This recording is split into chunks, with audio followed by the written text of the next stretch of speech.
በስመ አብ ወወልድ ወመንፈስ ቅዱስ አሐዱ አምላክ አሜን። ከጎልጎታ ዴር ሱልጣን የኢትዮጵያ ርስት ገዳም ከጌታ መቃብር አጠገብ ወይም ተያይዞ ከተሰራው ገዳማችን ነው ይሄን መልእክት ማስተላለፍላችሁ። እንኳን ለብርሃነ ትንሣኤው ሁላችንን በሰላም አደረሳችሁ። ከትንሣኤው ጋር ተያይዞ አንዳንድ ነገር ማለት ስላለብኝ ነው።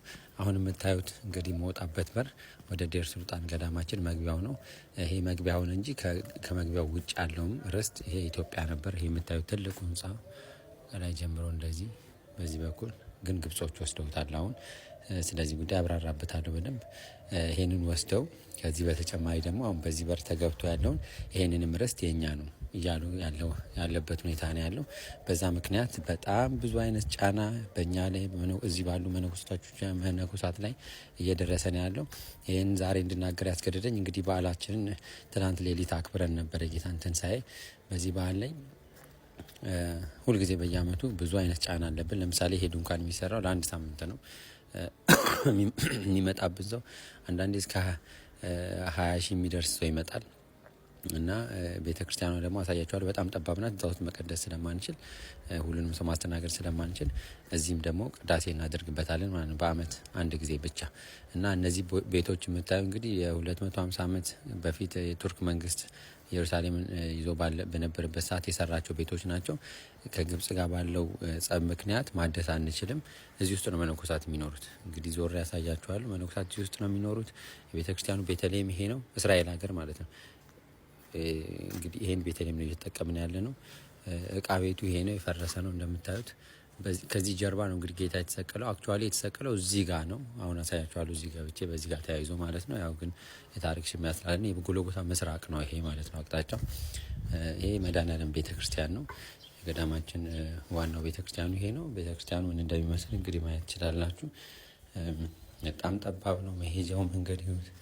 ቤተክርስቲያኑ እቺ ናት። እዚች ውስጥ ነው እንግዲህ 20 ሺህ ሰው የምናስተናግደው። ይሄ መድኃኔዓለም ነው። ሚካኤል ቤተክርስቲያን ደግሞ ከታች አለ። በእስራኤል ሀገር እየኖርን እንደዚህ የሚፈርስ ቤት ነው። ማደስ አንችልም። ያው ስዕሎቹ የዘመናት ናቸው። ምንም ማድረግ አንችልም። እቺ ናት ያለችን ቤተክርስቲያን። እቺም በብዙ ችግር ነው ያለችው። እዚህ ውስጥ ማይክራፎን መጠቀም አንችልም። ከተጠቀምን ይመጣሉ። መብራት መቀየር አንችልም። መጋረጃ መቀየር አንችልም። በግድ ብንቀይር ፖሊስ መጥቶ ያስወርደናል። በጣም ብዙ አይነት ችግር ነው ያለው። ከታች ደግሞ ሚካኤል ቤተክርስቲያን አለ። ያው ስዕሎቹ ያረጁ ናቸው። ምንም ማድረግ አንችልም። ቢፈቀድልን እንኳን እዚህ ጎልጎታ ላይ ሌላም ቦታ ተአምር ይደረጋል። ዓለም ላይ ያለ እስራኤል ኢትዮጵያ ጠቅላላ ተሰብስቦ የሚሰራው ቦታ ነበረ። ግን ባለው ችግር ምክንያት ምንም ማድረግ አልቻልም። ይሄ ቅዱስ ሚካኤል ቤተክርስቲያን ነው። እንዴት እንደፈራረሰ እዩት። አንዱንም ነገር መንካት አንችልም ለማደስ። ስዕሉ እዛ ላይ ያለውን አንዱንም መንካት አንችልም። እንደምታዩት ነው። እንደዚህ ሆኖ ነው እንግዲህ 20 ሺህ ሰው የምናስተናግደው። 20 ሺህ ሰው ደግሞ ከኢትዮጵያ ብቻ የመጣ አይደለም፣ የእስራኤል ሕዝብ ብቻ አይደለም፣ ከዓለም አቀፍ ደረጃ በዛ ደረጃ ነው የሚመጡት። በተለይ ከአሜሪካን ሀገር ብዙዎች ይመጣሉ። ትንሣኤ፣ የልደት እና የተለያዩ በዓላት ይመጣሉ።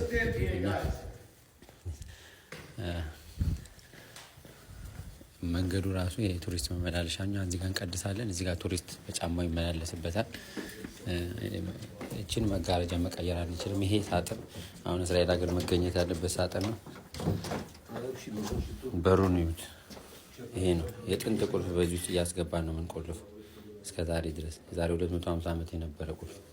በሩ እንደዚህ ነው እና እንደዚህ ሆኖ እየተገለገልንበት ነው። በአመት ትንሣኤ በመጣ ቁጥር እዚህ ጋር የግሪክም አርመንም ቢሆን ግብጽም ቢሆን የኛን ያህል ቁጥር ያለው ምዕመን አይመጣም። በአመት እግዚአብሔር ስለሚወደን በዚህ ሁሉ መከራ ውስጥም ሆኖ ይሄንን ቦታ ሰጥቶናል። ስለዚህ እዚህ ላይ ሰው የሚመጣልን ሰው እናስተናግዳለን። ይሄ ቦታ ባይኖር ምን ያህል ልንጎዳ እንደምንችል ግልጽ ነው። ግን ይሄ ቦታ መኖሩ እንደዚህ እና ግብጾች ግን ስቲል መተን እዚህ ጋር ማይክራፎን ተጠቅመን ጉባኤ ለማድረግ ብንሞክር ፖሊስ ነው የሚልኩብን። አውርዱ እንባላለን። ባንዲራ መስቀል አንችልም። በዛ ስንል ብቻ በአጠቃላይ መልካቸው ይለወጣል። ደስ አይላቸውም። እና የመነኮሳቱን ቤት ታሳያችሁ ደግሞ እንዴት አይነት ገጠር እንኳን ሀገራችን ገጠር ውስጥ እንኳን እንደዚህ እንትን አይደረግም። ኢንተርናሽናል የሆነ ህዝብ እየመጣ ከኢትዮጵያ ያው እንደዚህ ጉድጓድ ዋሻ እዚህ ውስጥ ነው። ሽንት ቤቱን ላሳያችሁ ደግሞ ይሄ 20 ሺህ ሰው መጥቶ የምናስተናግድበት ሽንት ቤት ይሄ ነው። እንደዚህ ይሄ ነው በሩን አንድ ጊዜ ቀይረ ነው ፖሊስ መጥቶ አስወለቀን። አውልቀን ቀይረን ለበዓል ብለን አስወለቀን። ይሄ ነው ግድግዳው። 20 ሺህ ሰው መጥቶ የሚጠቀመው 1 2 3 4 5 ሽንት ቤት ነው። 5 ሽንት ቤት ውስጥ እናሳያችሁ እንዴት የደከረተ ሽንት ቤት እንደሆነ። እዚህ ውስጥ ነው የምናስጠቅመው። ሴትም ወንድም እዚሁ ነው የሚጠቀመው። መነኮሳትም እዚሁ ነው የሚጠቀሙት። መነኩሴ ከሴት ጋር፣ ሴት ከወንድ ጋር እዚህ ነው የሚጠቀመው። ተመልከቱ ቤቱን። ይሄ ነው የመነኩሶ ቤት። እዚህ ነው መነኮሳት የሚኖሩት። እንዴት አይነት ችግር እንዳለ እንድናየው። እዚህ ነው የመነኮሳት ቤት። ይሄ ነው እንጀራ የሚጋገርበት ቦታ። እዚህ ውስጥ ነው የሚጋገሩት። እንዴት የፈራረሰ እንደሆነ የሌሎቹን ደግሞ ባሳያችሁ ትደነግጣላችሁ። ቤተ እግዚአብሔር እዛ ነው የመነኮሳት ቤተ እግዚአብሔር። ሻወር ሁሉም መነኩሴ የሚጠቀመው አንድ ሻወር ነው እዛ ውስጥ። ይሄ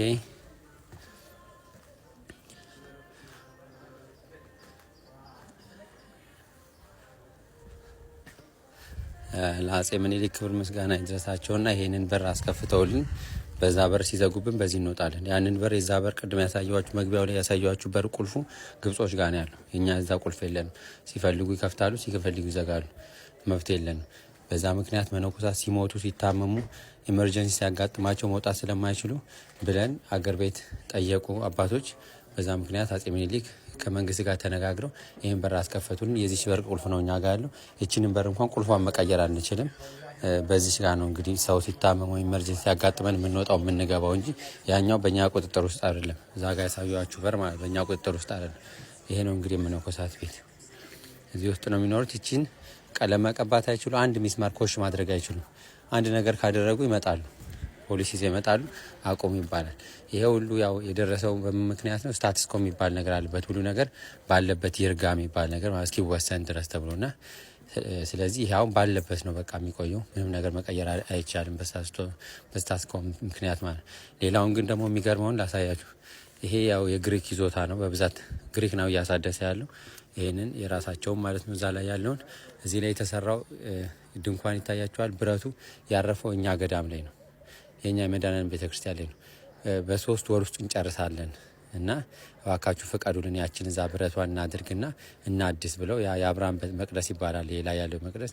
እሺ ብለን ተፈቀድንላቸው። በሰዓቱ ብፁዕ ቅዱስ አቡነ ማትያስ ጳጳስ ብቻ በነበሩበት ጊዜ ኢየሩሳሌም ማለት ነው፣ ፓትርያርክ ሳይሆኑ በፊት ነበሩ። ፈቀዱላቸው። ለ3 ወር ብለው ጠየቁ። አሁን 13 ዓመት ሆኖታል። እዛ ላይ ቁጭ ካለ ምንም መናገር አንችልም። ምንም አይነት መብት ስለሌለም ማለት ነው። በቃ ለ3 ወር ብለው አስፈቀዱን። ከዛ በኋላ አንሱ ማለት አንችልም፣ እነሱም አያነሱትም። አንሱ ብለን ፑሽ ብናደርግም አንድም ሰው አይሰማንም። ግን የእኛ ከስር ይፈርሳል፣ የእነሱ አናታችን ላይ ይታደሳል። 13 ዓመት ቁጭ ብሎ ማለት ይሄ ሁሉ እየታደሰ እየተገነባ ነው ያለ እንደ አዲስ። ይሄ ግብጾች የእኛ የወሰዱት ገዳም የነበረው ነው እና በእንደዚህ አይነት ሁኔታ ነው ያለ ነው። መፍትሄ አንድ ነገር አለ እኔ የሚታየኝ እና እስከዛሬም ሲሰራ የነበረው ልክ አፄ ምኒልክ እንዳደረጉት መንግስት በመንግስት ደረጃ በከፍተኛ ባለስልጣን በጠቅላይ ሚኒስቴር ደረጃ ጉዳዩን ካልያዘው በስተቀረ በጠበቃ በምናምን የሚሆን ጉዳይ አይደለም። እንግሊዝ መንግስት ቆላልፎት የሄደው ችግር ነው ውስጡ ሲጠና ማለት ነው። እና ጃንሆይ ሞክሮ አልሆነላቸውም። መንግስቱ ኃይለማርያም ሞክሮ ነበር፣ አልሆነለትም።